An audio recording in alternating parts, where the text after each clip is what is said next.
Hari Om friends, welcome to another session in English literature. I had been talking about Ustad Bismillah Khan, and in this session we'll be concluding the story. But before that, let me tell you, please watch the first part of the video and that will help you to understand the chapter better. Now in this part of the story, however, we are not left to discuss much but about the laurels and accolades that Bismillah Khan Sahab won for himself and for the Indian society. But then a couple of lessons that the story comes up with. If you remember Evelyn Glennie's intense passion for music automatically led her to her success. Now this is something similar that we find in this life story also.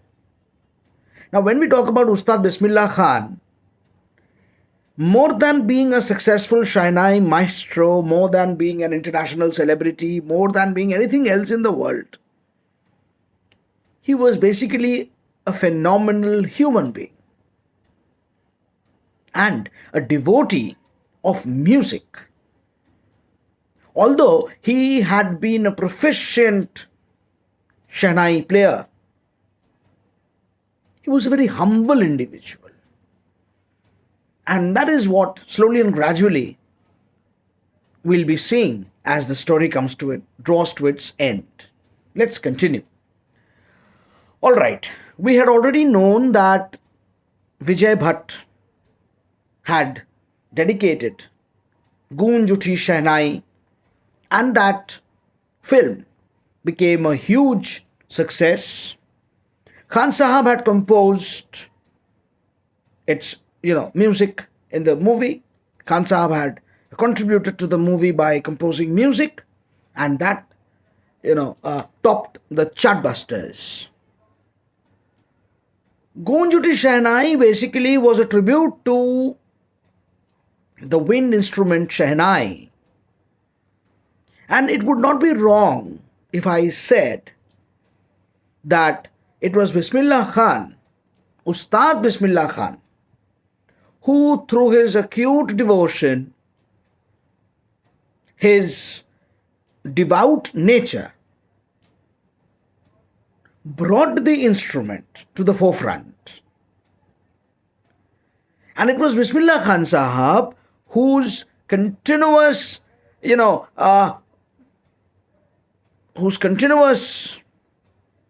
discipline in his own life made the instrument land on the international platform.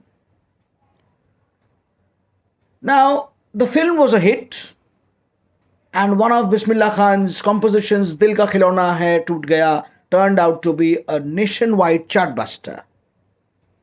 Despite this huge success in the celluloid world, in the world of cinema that is, Bismillah Khan's ventures in the film music were limited to two: Vijay Bhatt's Goons Uthi Shahnai and Vikram Srinivas's Kannada venture Sannadhi Aparna. Imagine, in this wide world of competition where every soul wants to emerge successful, Khan Sahab definitely, like Evelyn Glennie, was an exception. Nothing mattered to Khan Sahab. What mattered to him was music, was his instrument, and was the way in which he was, attached to it. And it's very obvious that when you lead a very devoted life, when you lead a very disciplined life, success is bound to come. I just can't come to terms with the artificiality and glamour of the film world. This is what Khan Sahab mentioned. He says with emphasis, awards and recognition came thick and fast. It had to be. Somebody who had, brought Shahnai on the forefront, somebody whose name had besmeared on the instrument, rather somebody whose name was embossed on the instrument, if I talk about it symbolically. Success was bound to come to such a person, but then the lesson that the story gives us is your attitude towards such success. Khan Sahib might have been money-minded, but he did not.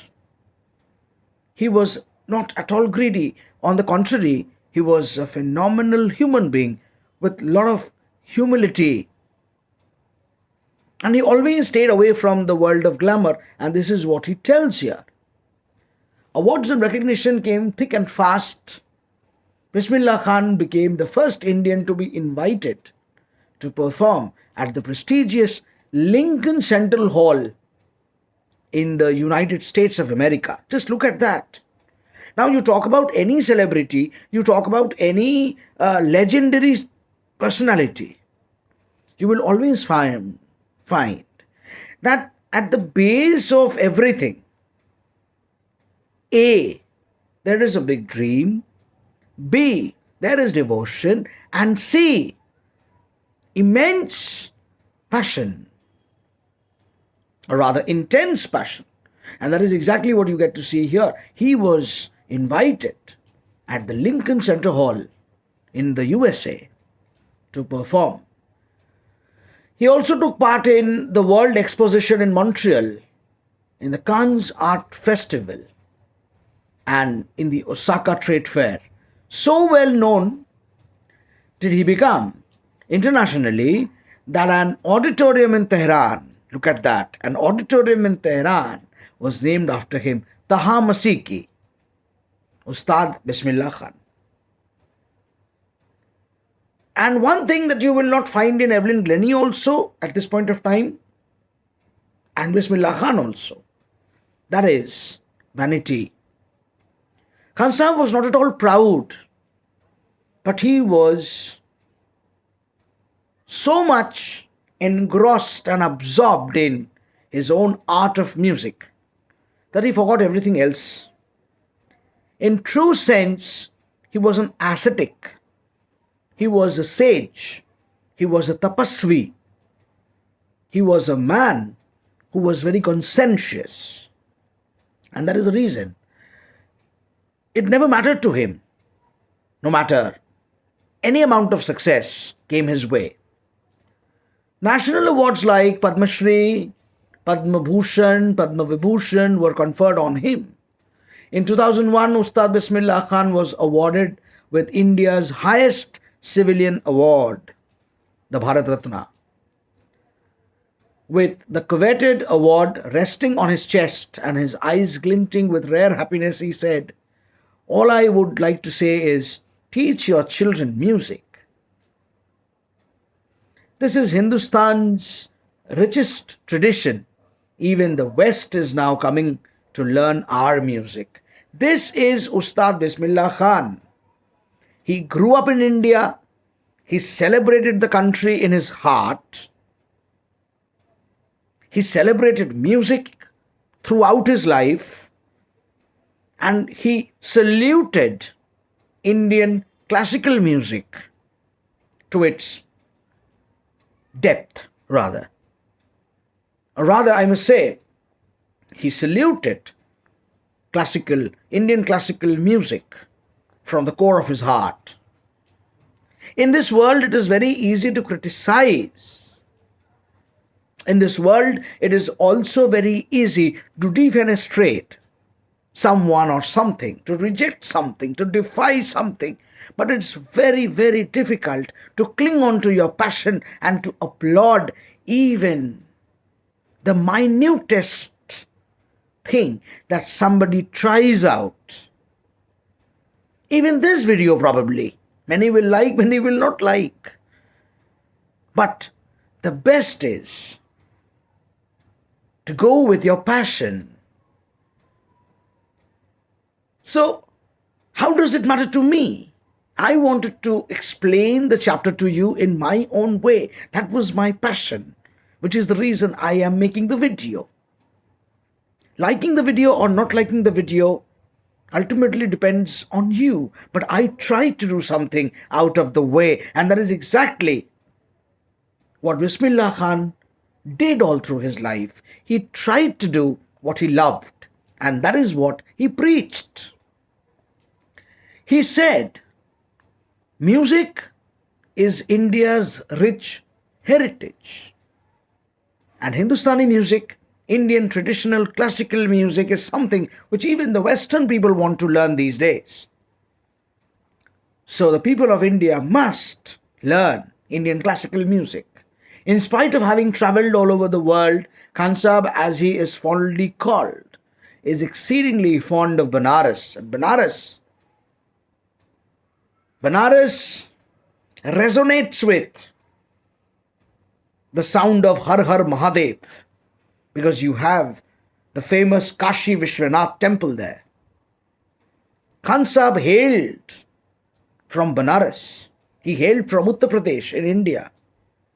He knew, although he hailed from Bihar basically, but then he was very much familiar with Banaras, because the ghats of Ganga, the ghats of the Ganges, is where he sat and he practiced for hours.